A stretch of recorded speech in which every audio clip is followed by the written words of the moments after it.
કેમ છો? હર હર મહાદેવ. 31 જાન્યુઆરી 2026 વડોદરા એસએસજી હોસ્પિટલની અંદર રોજ સવારે પેશન્ટના સગાઓને જમાડવામાં આવે છે.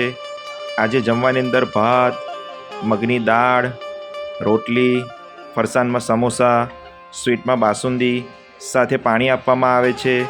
આ બધું જ જમવાનું આપણે સ્ટીલની થાળીમાં જમાડીએ છીએ અને આ સેવા 365 દિવસ હોય છે. જો તમને આ સેવા સારી લાગી હોય તો કોમેન્ટમાં હર હર મહાદેવ જરૂર લખજો મિત્રો.